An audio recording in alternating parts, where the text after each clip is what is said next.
What's up, guys? So today we are going to be installing my onboard air compressor. And I've already got started a little bit, so I'll catch you up real quick. Alright, so once again, there's my VIAIR onboard air system. I'm going to be mounting it in my toolbox. That is going to be going up there. And so bunch of wire and stuff. And for these, if you run them more than I think it's like 10 feet or something, they want you to use 8-gauge wire, which is pretty thick stuff. So that's what we got there.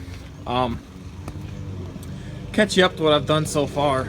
Not much, but I got my switch bracket down here, and this second one right here, that is going to be for turning the air compressor on and off.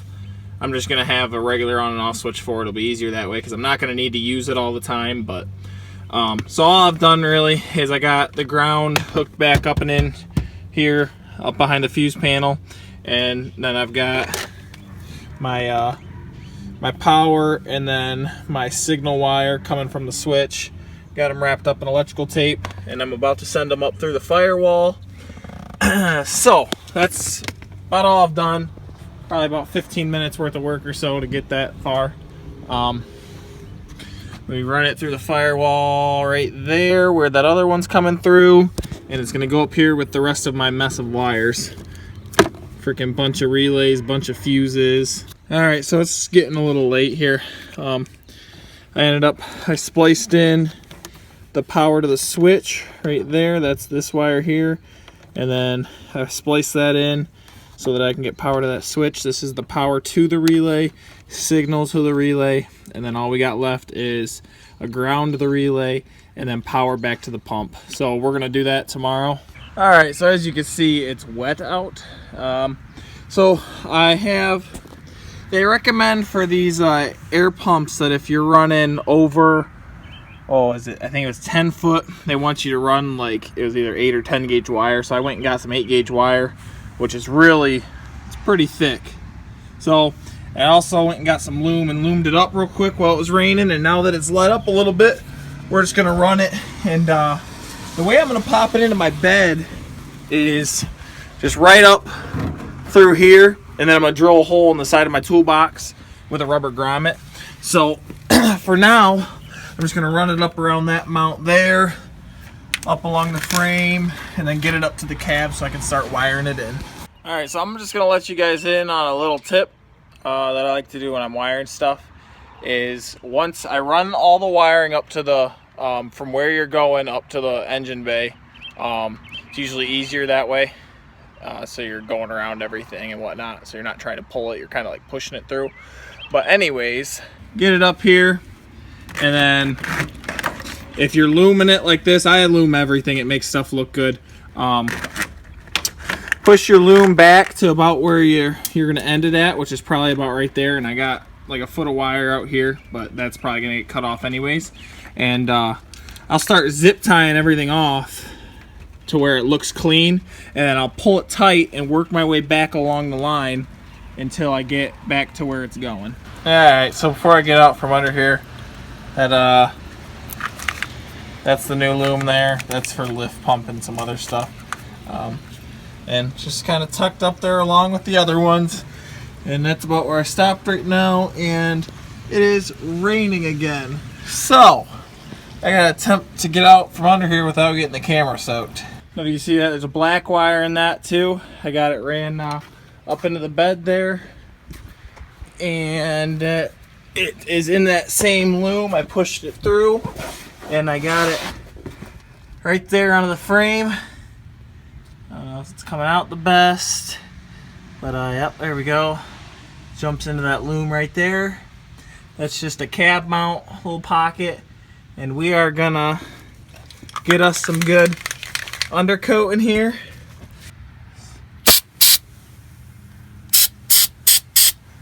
There we go. So it don't corrode or nothing. Helps seal it up too.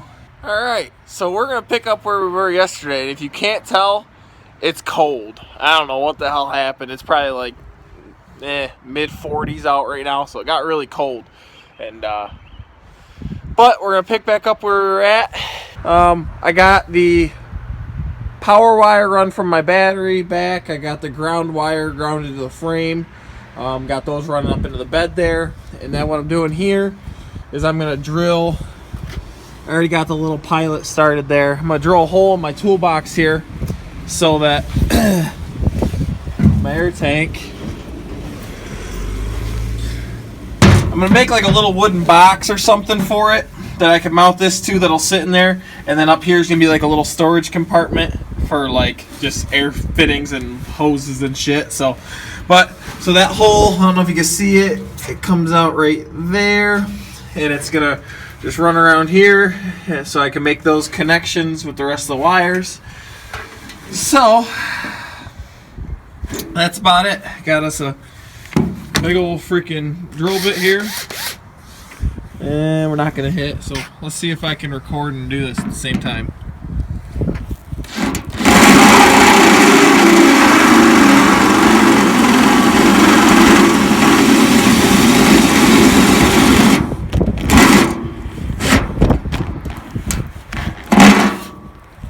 Boom, there's my hole. So that should fit through there. I'm gonna deburr that real quick and we'll catch up back with you guys. No, look at that. Started to rain again.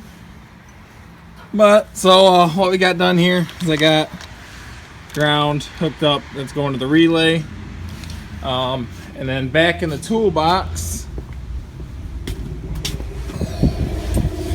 Alright, so back here, I just got some butt connectors underneath underneath this heat shrink wrap. There's that.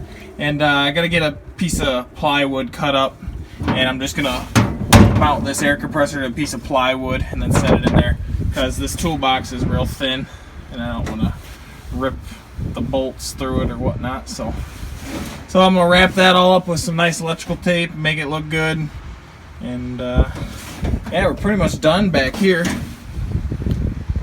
I got my relay connected.